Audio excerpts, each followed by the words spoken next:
everyone, welcome back to the channel. As you can see, it's quite a rainy day outside today, so I thought maybe I'd change it up a little bit today. And what I thought about doing was giving some advice to people who are just starting out making beats, like day one. Like, you've decided you want to make beats and you want to start, but you're not too sure about where, or you want some advice about starting. Yeah, hopefully this video can help you do that. I just want to preface this video by saying I don't know everything, and this is just a small amount of information that I thought would be helpful for you guys. And there's a few things that I sort of wish that I was told when I started. So let's jump straight into it.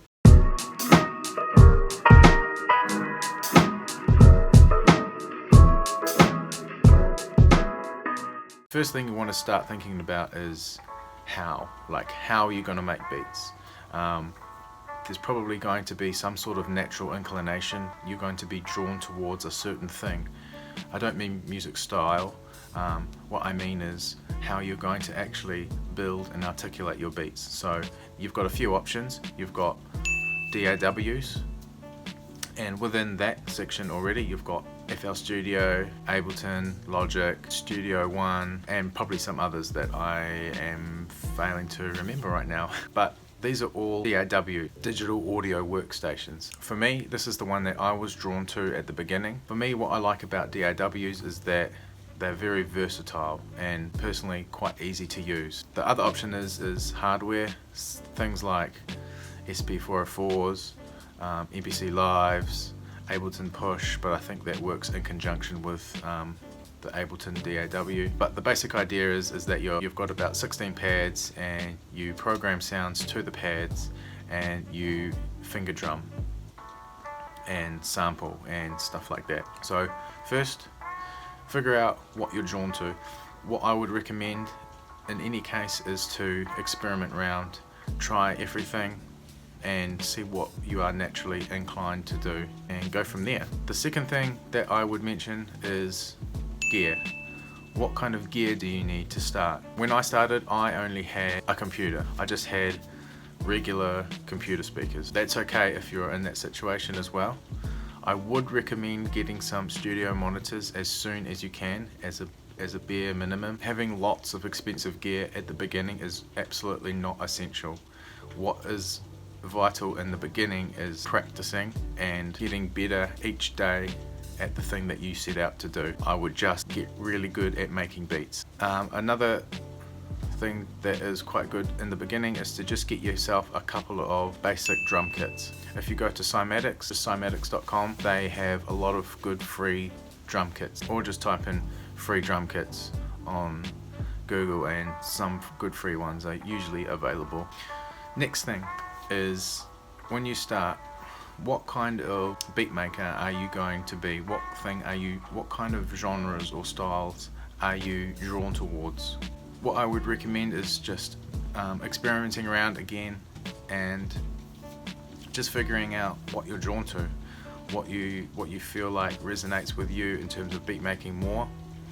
I know that when I first started, I started making trap just because it was popular, but as I went on, I realized that I just wasn't resonating with the music that I was making, and I couldn't really connect with it properly. And as soon as I switched to boom bap, the energy switched like that, and I was having fun, you know, and like that's what music is all about. It's about having fun. So if you're making things like that you just don't want to make, you're gonna burn out as well, and no one wants that really. Yeah, so once you sort of tried a few genres or whatever, it might not take you long, it might take you a while to figure that out. Look for some resources to then educate yourself more on. So there's a lot of good YouTube tutorials out there and a lot of good resources online, articles that you can read to further your knowledge. Just a tip, don't try and do every single thing that a tutorial says to do. What I mean by that is, like, when I started out, I was watching so many tutorials to say that I had trouble like mixing my kick or something, I don't know, like side chaining my kick to the melody or something like that. Just as a random example, I would like YouTube that, and then I would get different results from different YouTubers saying do this and do that.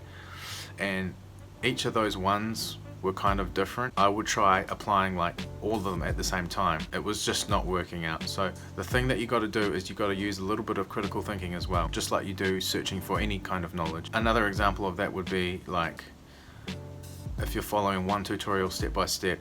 Sometimes, I mean most of the time, these things do work. That's just a thing to keep in mind. It's like sometimes it may not work for you in your particular context with your particular sound selection or whatever it is that you're doing. Next thing I would say is study the music that you really like and then try to replicate that. Search your favorite artist, maybe they have some instrumental tracks there, study those and like study sort of like how they arrange their beats, how they sort of do what they do. Once you sort of got like a fair idea of like how things go, it'll become a lot easier. So in the beginning, what I want to stress so much is don't judge yourself, because at the beginning most people are bad and sometimes it can be really discouraging and it sucks sometimes, but if you just keep going, you will get better. It's just about practice. Like the main thing that I want to leave you guys with is practice. Practice is like the only thing that will make you get better. Seems obvious when you say it, you're like that, you know. Don't compare yourself to other people's journey, because your journey is completely different. The way that someone gets from point A to point B might be completely different to your point A and point B, and that journey is going to look different. So don't compare yourself at all. The only person that you should compare yourself to is yourself. Yeah, I mean, those are the things that I would recommend thinking about if you're just starting out. This is your day one, you don't know what to do. These are just a few of the ideas that I have come up with. There are probably a lot better resources for starting out and advice for starting out than I've given today, but regardless, thank you for watching. I hope this video gave you value in some way. If you think that I've missed anything or that you have questions, feel free to leave them in the comments. But yeah, that's it really. Hope it goes well, and until next time, peace.